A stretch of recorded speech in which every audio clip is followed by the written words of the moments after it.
The wind howled across the Wyoming plains, carrying the scent of sagebrush and despair. Ellie Harper stood trembling, her voice cracking as she pleaded, "Please take her instead of me."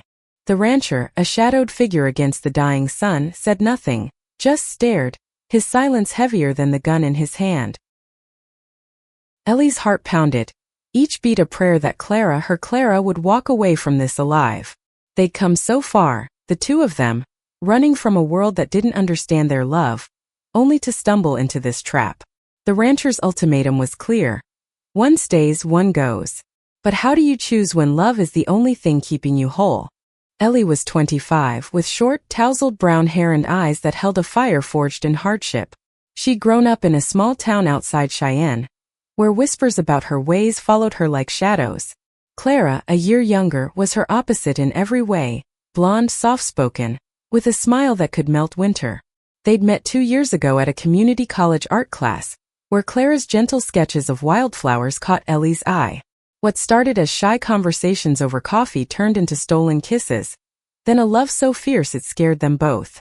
But in a place where tradition ruled, their love was a rebellion, one that cost them friends, family, and safety. Now on this desolate ranch, their rebellion faced its ultimate test. The rancher, a grizzled man named Amos, had caught them hiding in his barn after their truck broke down on the run from Clara's abusive ex, Travis. Travis had connections, money, and a vendetta. He'd tracked them for weeks, his threats growing darker until they fled with nothing but a backpack in each other. Amos, though, wasn't working for Travis. His motives were murkier, tied to a twisted sense of justice about trespassers and sinners. He'd given them an hour to decide who'd face his punishment. Ellie's mind raced. She'd always been the protector, the one who'd stand between Clara and the world's cruelty. "Take me," she said again, stepping forward, her boots crunching on the gravel. Clara's hand shot out, grabbing her arm. "No, Ellie, stop." Her voice was a desperate whisper, but her grip was iron. "You don't get to decide this alone." The rancher's eyes flicked between them, unreadable. "You too," he finally said, his voice low and rough, "are more trouble than you're worth." He gestured with the gun, motioning them toward a shed at the edge of the property. Ellie's stomach dropped. Was this a trick? A game? Or something worse? As they walked, Clara's fingers laced through Ellie's, a silent vow. The shed was small, its wooden walls splintered and gray. Inside, it smelled of oil and decay. Amos shoved them in, locking the door behind them. "You'll stay here till I figure out what to do with you," he growled through the slats. His footsteps faded, leaving them in darkness. Clara sank to the floor, pulling Ellie down with her. "We're going to get out of this," she whispered, her voice shaking but fierce. Ellie wanted to believe her, but the weight of their situation pressed against her chest. They were trapped with no allies, no plan, and a man outside who held their lives in his hands. Yet, in that moment, Clara's warmth was a lifeline. Ellie pressed her forehead to Clara's, their breaths mingling. "I'd do anything to keep you safe," she murmured. Clara's eyes glistened. "And I'd do the same. That's why we're in this together." They sat there holding each other as the night deepened. The shed was cold, but their shared heat kept despair at bay. Ellie's mind churned, searching for a way out. She thought of the rancher's words, his hesitation. There was something in his silence, something human. Could they use that? Or was it just a cruel hope? Outside, the wind carried the distant howl of a coyote. Ellie's thoughts drifted to the past, to the moments that had brought them here. Their first kiss under a starlit sky, the way Clara's laugh could drown out the world's judgment. Those memories were their strength, but also their vulnerability. If they lost each other now, what would be left? Clara shifted, pulling a small sketchbook from her pocket. Even now she carried it, a habit from their happier days. "If we get out," she said softly, "I'm drawing you under the biggest sky we can find." Ellie's throat tightened. "When we get out," she corrected, her voice firm despite the fear. They had to believe in a future, or they'd lose the will to fight. The hours stretched on, each sound outside the shed. A creak, a rustle, making them flinch. Ellie traced the lines of Clara's hand, memorizing every curve. "We need a plan," she said finally. "Amos isn't Travis. He's not driven by hate. Maybe we can talk to him, reason with him. Clara nodded, her eyes sharp despite the exhaustion. He didn't shoot us outright. That's something. Maybe he's not as sure of himself as he seems. They began to whisper ideas, piecing together a strategy. They'd appeal to Amos's humanity, tell him their story, make him see them as people, not intruders. It was a long shot, but it was all they had. As dawn broke, casting slivers of light through the shed's cracks, they heard boots approaching. Ellie squeezed Clara's hand. Whatever happens, she said, we face it together. Clara nodded, her jaw set. The door creaked open and Amos stood there, his face unreadable. Time's up, he said. Let's hear what you've got to say. Ellie's heart thundered as she faced Amos, the morning light casting harsh shadows across his weathered face. She stood in front of Clara, shielding her instinctively, though her legs trembled. We're not here to cause trouble, she said, her voice steadier than she felt. We're running from someone who wants to hurt us. Please just let us go. Amos leaned against the shed's doorframe, his gun lowered but still in hand. His eyes, gray and cold, studied them like he was weighing their worth. Running, huh? He said, spitting into the dirt. From what? Or who? Clara stepped forward, her voice soft but clear. My ex, Travis. He's dangerous. He's why we're here, hiding in your barn. We didn't mean to trespass. Her words carried a quiet strength, and Ellie felt a surge of pride despite the fear gnawing at her. Clara's honesty was their best weapon, but it was also a risk. What if Amos didn't care? The rancher's brow furrowed, and for a moment, Ellie thought she saw a flicker of something. Pity maybe or doubt. You think I'm running a charity here? He said, but his tone lacked the venom from the night before. This land's mine. You don't just waltz in and expect a free pass. We don't expect anything, Ellie said quickly. We just want a chance to keep moving. We'll leave, never come back. You have our word.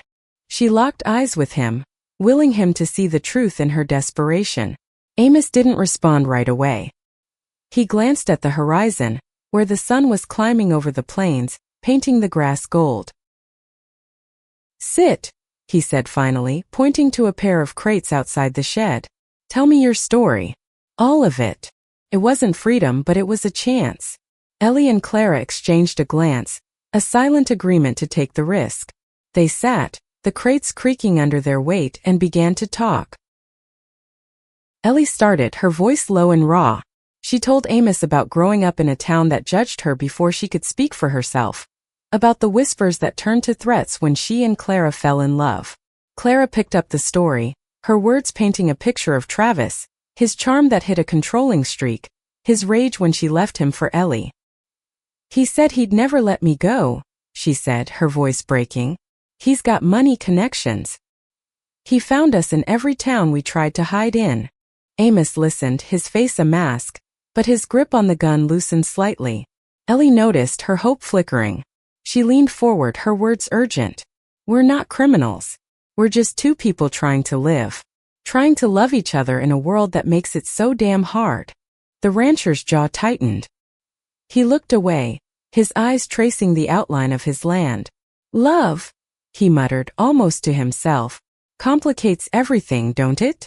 There was a weight to his words, a story he wasn't telling. Ellie seized on it, sensing an opening. You've got this place, she said, gesturing to the sprawling ranch. It's yours, your sanctuary. That's what we're looking for. A place to be safe. We're not asking you to take us in. Just let us go before Travis finds us. Amos stood abruptly, pacing a few steps. This Travis, he said. He's the kind to follow you here? Clara nodded, her hands twisting in her lap. He's relentless, she said. He won't stop until he gets what he wants. The rancher cursed under his breath. I don't need trouble on my land, he said, but his tone was conflicted. He looked at them again, his gaze lingering on their clasped hands.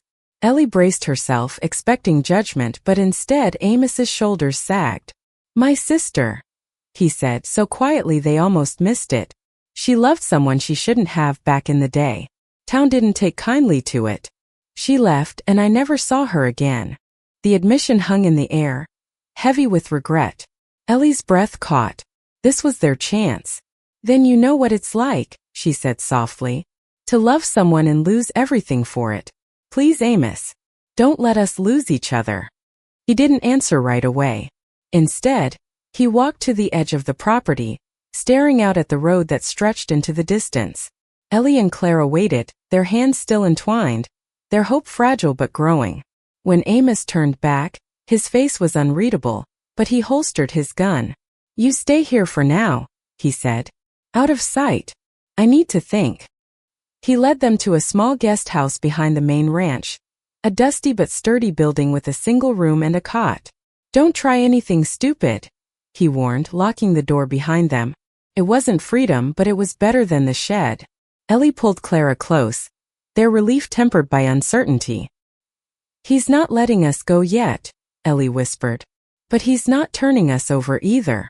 Clara nodded, her head resting on Ellie's shoulder. He's human. That's more than we had yesterday. They spent the day in the guest house, whispering plans and holding each other through the fear. Ellie found a loose floorboard under the cot, a potential hiding spot if things went south. Clara sketched in her book, her pencil scratching out images of the planes of Ellie's face, of a future they might never have. By nightfall, Amos returned with food, simple bread and stew, but it was a gesture. Eat, he said gruffly. We'll talk more tomorrow. As he left, Ellie caught a glimpse of something in his eyes, conflict, maybe even guilt. She didn't trust him yet, but she trusted that look. It was a crack in his armor, and she'd pry it open if it meant saving Clara. The guest house was quiet, save for the creak of the cot as Ellie shifted closer to Clara. Moonlight slipped through the cracked window, casting silver streaks across Clara's face. Ellie traced her cheek, her touch a silent promise. I won't let you go. But the weight of their situation pressed harder with each passing hour. Amos's indecision was a lifeline, but it was fraying fast. Morning brought the sound of gravel crunching under tires. Ellie's stomach lurched as she peered through the window.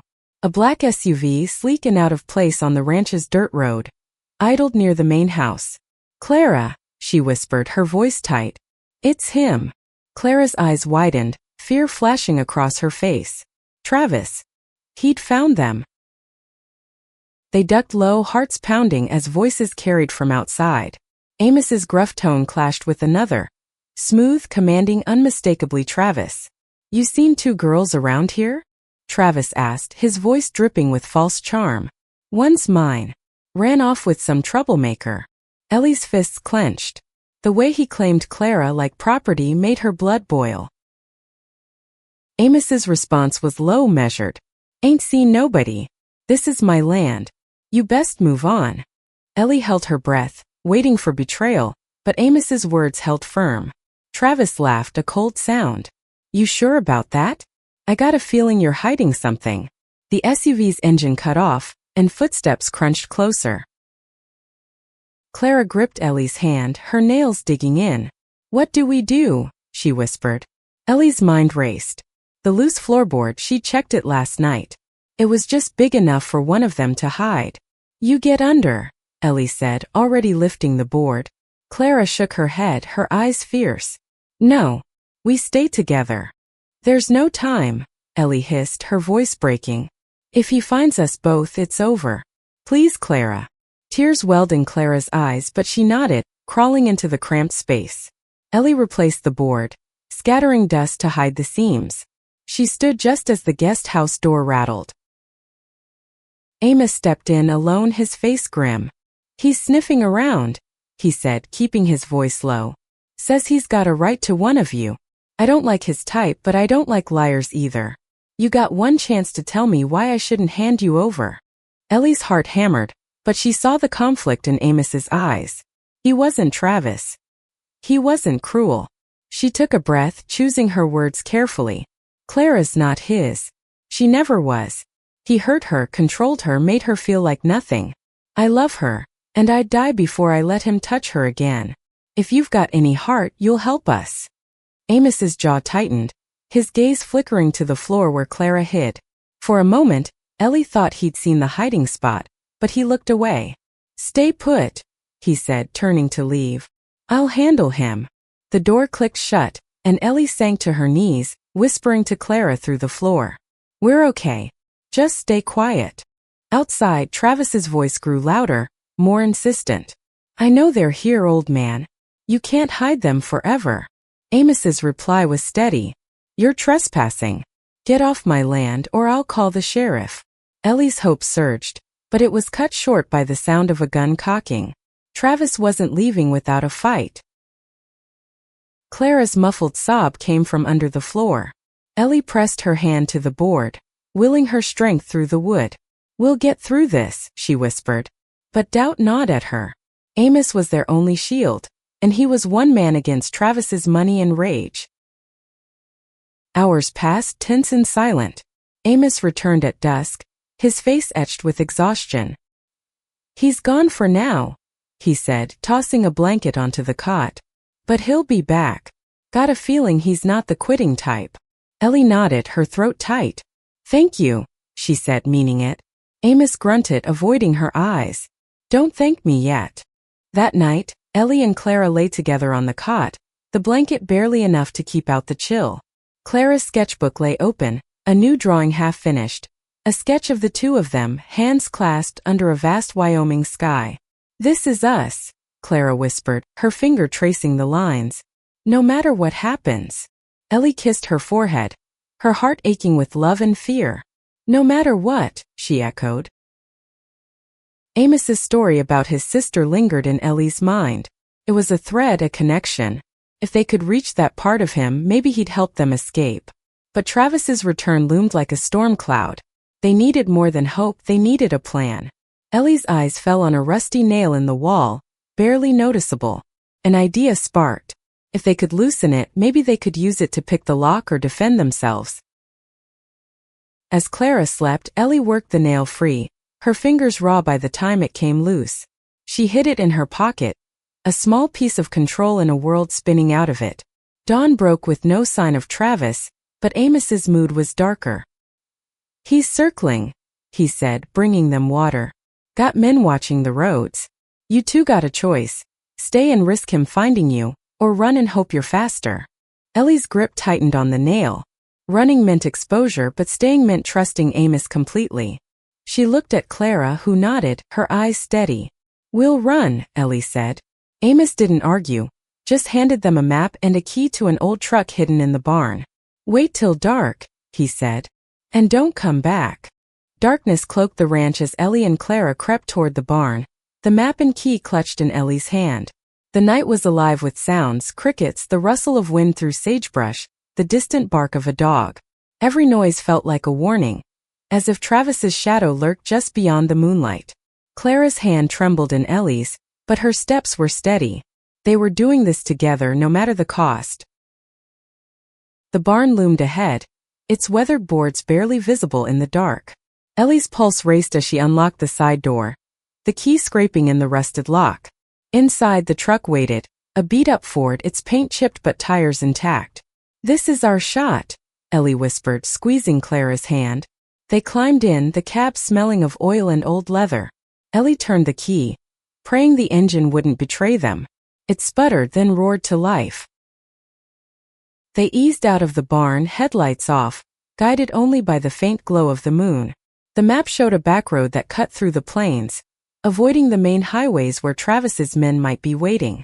Ellie drove, her hands white-knuckled on the wheel, while Clara scanned the darkness for any sign of pursuit. "We're going to make it," Clara said, her voice a quiet anchor. Ellie nodded, but her eyes flicked to the rearview mirror, expecting headlights to flare at any moment. The road was rough, jolting them as they sped through the night. Ellie's mind churned with what ifs. What if Amos had lied? What if he'd told Travis about the truck?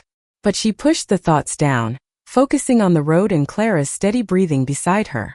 They'd get to the next town, find a bus, disappear somewhere Travis couldn't reach. Maybe Oregon, where they'd heard of communities that didn't care who you loved. An hour into their escape, Clara's hand shot out. "Ellie, stop." Ahead, a faint glow flickered, headlights blocking the narrow road. Ellie slammed on the brakes, the truck skidding to a halt. Her heart sank as the SUV's silhouette came into view. "Travis." He'd found the back road. We can't go back, Ellie said, her voice tight. We'll have to go around. She veered off the road, the truck bouncing over uneven ground.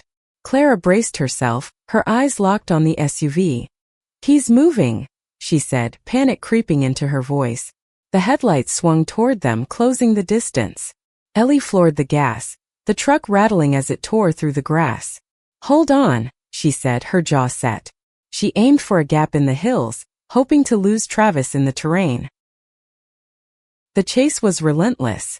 Travis's SUV was faster, its engine a low growl behind them. Ellie swerved, dodging rocks and ruts, but the gap was narrowing. Clara reached for the nail in Ellie's pocket, her fingers shaking. If he catches us, she said, we fight. Ellie nodded, her throat too tight for words. She'd promised to protect Clara, and she'd keep that promise even if it meant blood. A sudden jolt shook the truck. A tire hit a deep rut, and the engine sputtered. No, no, no, Ellie muttered, pumping the gas. The truck lurched forward, but the SUV was nearly on them. In the rear view, Ellie saw Travis's face illuminated by his dashboard, a smirk that made her skin crawl. He was enjoying this. Clara, get ready to run, Ellie said, her voice low. If I stop, you go. Don't look back. Clara's eyes flashed with defiance. I'm not leaving you. Before Ellie could argue, a new sound cut through the night. A second engine, louder, rougher. Headlights flared from the side, blinding them. It was Amos's truck, barreling toward the SUV. The crash was deafening. Amos's truck slammed into Travis's side, sending the SUV spinning into the grass. Ellie didn't wait to see more. She gunned the engine, the truck groaning as it climbed a low hill. In the mirror, she saw Amos's truck idling, blocking Travis's path. He's giving us time, Clara whispered, her voice thick with disbelief. Ellie didn't question it. She drove until the lights faded, until the plains stretched empty around them. They reached a small town at dawn, the truck coughing as they pulled into a gas station. Clara's sketchbook fell open, revealing her latest drawing. 2 figures running under a starry sky. That's us, she said, her voice soft but sure. Ellie kissed her, a fierce, fleeting moment of hope. They ditched the truck, buying bus tickets to Denver with the little cash they had. As the bus pulled away, Ellie's mind replayed Amos's sacrifice. Why had he done it? Guilt over his sister? Or something deeper? She'd never know, but she owed him everything. Clara leaned against her, exhausted but alive. We're free, she murmured. Ellie nodded, but her grip on the nail tightened. Freedom felt fragile, and Travis was still out there. The bus rumbled through the Colorado dawn, its hum a fragile shield against the world outside. Ellie sat by the window, Clara's head resting on her shoulder, her blonde hair spilling over Ellie's jacket. They were alive together, but the weight of Travis's pursuit clung to them like dust from the Wyoming plains. Ellie's fingers brushed the nail in her pocket, its sharp edge a reminder that safety was temporary. Denver's skyline loomed as the bus pulled into the station. They had no plan, just a desperate need to vanish. Ellie scanned the crowd, her nerves taut, half expecting Travis's smirk among the strangers. Clara squeezed her hand, grounding her. We'll find a place, she said, her voice soft but resolute. Somewhere we can breathe. They found a cheap motel on the city's edge, its neon sign flickering like a heartbeat. The clerk barely glanced at them, handing over a key for cash. The room was small, with peeling wallpaper and a lumpy bed, but it was theirs for now. Clara sank onto the mattress, pulling out her sketchbook. I'm drawing this moment, she said, her pencil already moving. You me a new start. Ellie tried to smile, but her eyes kept drifting to the window. She locked the door, wedging a chair under the knob for good measure. We can't stay long, she said. Travis knows we're headed west. He'll check cities first. Clara's pencil paused, her face tightening. Then we keep moving. Oregon, like we said. We'll find people who don't care who we love. The thought of a place like that felt like a dream, but Ellie clung to it. She sat beside Clara, watching her sketch their clasped hands, the lines bold yet tender. You make everything beautiful, Ellie said, her voice thick. Clara leaned in, kissing her softly. You make me brave, she whispered. For a moment the world was just them, their love a defiance against every threat. But reality crept back. They needed money, food, a way to stay ahead of Travis. Ellie remembered a diner job she'd had in Cheyenne. She could wait tables, blend in. Clara, with her art, could sell sketches on the street. It wasn't much, but it was a start. They spent the day planning, mapping out bus routes to Portland, pooling their remaining cash. By night, they'd scraped together enough for a week's rent and a burner phone. The next morning, Ellie found work at a diner 2 blocks away. The manager, a gruff woman named Rita, didn't ask questions, just handed her an apron. Clara sat up on a busy corner, her sketches drawing curious glances from passers-by. By the end of the week, they'd saved enough for bus tickets. But Ellie's unease grew. Travis wasn't the type to give up, and Amos's intervention wouldn't stop him forever. That night, as they counted their earnings, the burner phone buzzed. Ellie froze. No one had the number. She answered, her voice low. "Hello." A familiar growl came through. "Amos. You two still breathing?" he asked. Ellie's relief was instant but wary. "Yeah, thanks to you. Why were you calling?" "Travis ain't done," Amos said. "He came back, tore up my barn looking for you. Left a message, says he'll find you no matter where you go." Ellie's blood ran cold. "You didn't tell him anything, did you?" Amos snorted. "I don't like his kind, but he's got eyes everywhere. Watch your backs." The call ended, leaving Ellie shaken. She told Clara everything, watching her face pale. "We can't let him win," Clara said, her jaw set. "We keep going. For us." Ellie nodded, but the nail in her pocket felt heavier. She'd use it if she had to, on Travis, on anyone who threatened Clara. They left Denver the next day, the bus to Portland a lifeline to a new beginning. Clara sketched the passing mountains, her art a quiet rebellion against their fear. Ellie kept watch, her eyes scanning every stop, every stranger. At a rest stop in Idaho, she noticed a man lingering too long near the bus, his gaze sharp. Her instincts screamed danger. She pulled Clara close, whispering, "We need to move." They slipped off the bus, blending into the crowd, and caught a different one headed north. It was a detour, but it bought them time. In a small Washington town, they found a women's shelter that didn't ask for ID. The director, a kind-eyed woman named Sarah, saw the fear in their faces and offered a room.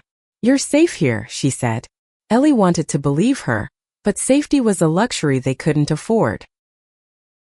Clara's sketches sold well at a local market, and Ellie picked up odd jobs. They saved, planned, dreamed of a cottage by the sea where they could live openly. But Travis's shadow loomed. One night, Ellie woke to a noise outside their window, a soft scrape like a boot on gravel. She grabbed the nail, her heart pounding, and peered through the blinds. Nothing. But the fear stayed, a constant companion. The Washington rain fell in sheets, blurring the world outside the shelter's windows. Ellie sat by Clara, her fingers tracing the edges of the nail, now a talisman against the dread that never left. Clara's sketchbook lay open, filled with drawings of their imagined future. A small house, a garden, 2 women hand in hand. But each creak of the shelter's old walls snapped Ellie back to reality. Travis was still out there, hunting. They'd been in the shelter for 2 weeks, building a fragile routine. Clara's sketches sold steadily, and Ellie's handyman jobs brought in enough to save for their next move. Sarah, the shelter's director, had become an ally, slipping them extra food and warning them about strangers asking questions. But Ellie's instincts screamed they couldn't stay. Travis's resources were vast, and his obsession was relentless. One evening, as Clara sketched by candlelight, Sarah knocked softly. "Someone's been around," she said, her voice low. "A man asking about 2 women. Didn't give a name, but he had a photo, looked like you." Ellie's heart sank. She glanced at Clara, whose pencil froze mid-stroke. "We need to go," Ellie said, already packing their bag. Sarah nodded, handing them a wad of cash. "From the shelter's fund," she said. "Get to the coast. There's a community in Astoria. People who'll help." Ellie took the money, her throat tight with gratitude. "Why are you doing this?" she asked. Sarah smiled sadly. "I had a daughter once. She needed a place like this. I couldn't save her, but I can help you. They left at midnight, the rain masking their steps. A bus took them to Astoria, a coastal town where the air smelled of salt and freedom. They found the community Sarah mentioned, a small network of queer folks living quietly, defiantly. A couple, Mara and Jen, offered them a room in their seaside cottage. You're safe here, Mara said, echoing Sarah's words. Ellie nodded, but the nail stayed in her pocket. Astoria felt like a dream. Clara's sketches captured the ocean's wild beauty, and Ellie found work fixing boats. They laughed more, kissed openly, their love no longer a secret to hide. But Ellie's vigilance never faded. She scanned every new face, every car that lingered too long. Clara noticed, her eyes soft with worry. You can't keep living like this, she said one night, her hand on Ellie's cheek. We're here. We're together. Ellie wanted to believe her, but the past clung like damp salt air. She taught Clara how to use the nail as a weapon just in case. They practiced in the cottage's backyard, Clara's hands shaking but determined. I'd fight for you too, she said, her voice fierce. Ellie kissed her, the taste of salt and love overwhelming her senses. A month passed, their lives weaving into the community's rhythm. Mara and Jen shared stories of their own struggles, their love a beacon for Ellie and Clara. But one morning as Ellie repaired a dock, a familiar black SUV rolled into town. Her blood froze. She ducked behind a crate, watching as Travis stepped out, his eyes scanning the harbor. He hadn't seen her, but he was close, too close. Ellie ran to the cottage, her heart pounding. He's here, she told Clara, who was sketching on the porch. Clara's face paled, but she stood, grabbing the nail from the table. We face him together, she said, her voice steady despite the fear. Ellie nodded, her love for Clara outweighing her terror. They told Mara, who rallied the community. He won't touch you, she said. Not here. The plan was simple. Lure Travis to the beach where the community would confront him. Ellie and Clara waited, hidden among the dunes, as Mara spread word he was looking for them. When Travis appeared, his smirk was gone, replaced by a cold determination. Clara, he shouted, his voice carrying over the waves. I know you're here. Ellie stepped out, the nail hidden in her fist.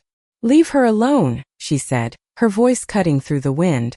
Travis laughed, but his eyes darted, noticing the figures emerging from the dunes. Mara, Jen, others all standing with Ellie and Clara. You think you can hide? He sneered, but his confidence wavered. Clara stepped forward, her voice clear. I'm not yours, Travis. I never was. I love Ellie, and you can't change that. The words hit like a wave, and for a moment Travis faltered. The community closed in, their presence a wall of defiance. Travis's hand twitched toward his jacket, but Mara's voice stopped him. You're outnumbered. Leave or you won't walk away. He hesitated, his eyes locked on Clara. Then with a curse, he turned and stalked back to his SUV. The engine roared and he was gone, swallowed by the coastal mist. Ellie pulled Clara close, her heart still racing. It's not over, she whispered. Clara nodded, but her eyes were bright. We're stronger than him, she said. Together. The ocean roared beyond the dunes, its rhythm a steady pulse against the silence Travis left behind. Ellie held Clara, their breaths sinking as the community dispersed, their solidarity a shield that had held, for now. But Ellie's grip on the nail didn't loosen. Travis's retreat wasn't surrender. It was a pause, and they both knew it. They returned to the cottage, Mara and Jen trailing behind, their faces etched with concern. He won't stop, Ellie said, her voice low as they sat around the kitchen table. Mara nodded, pouring coffee that steamed in the cool air. You're part of us now, she said. We protect our own. Jen slid a phone number across the table. A lawyer who'd helped others in their community. Call her, she said. She can get you restraining orders, maybe more. Clara's hand found Ellie's under the table, her touch a quiet strength. We'll fight him legally, she said, her voice firm despite the exhaustion in her eyes. Ellie nodded, but her mind was already racing ahead. Travis had money, connections, and a vendetta that laws couldn't always stop. They needed more than papers. They needed a life where fear didn't shadow every step. The lawyer, a sharp woman named Lila, met them the next day. She listened to their story, her pen moving swiftly across a notepad. "You've got a strong case," she said. "His threats, the chase, there's evidence, especially with Amos's testimony if he'll give it." Ellie's heart lifted at the thought of Amos, the rancher who'd risked everything. She'd mailed him a thank you note, unsigned, hoping he'd understand. Lila filed for restraining orders, but warned them it would take time. "Stay low," she said. "He's not the type to respect boundaries." Ellie and Clara nodded, their resolve hardening. They'd build a life here, in Astoria, surrounded by people who saw their love as a gift, not a sin. Clara's sketches adorned the cottage walls now, each one a testament to their survival. Ellie framed her favorite, a drawing of them under a Wyoming sky, the one Clara had made in the shed. Weeks passed, the restraining order granted but Travis's presence a lingering ghost.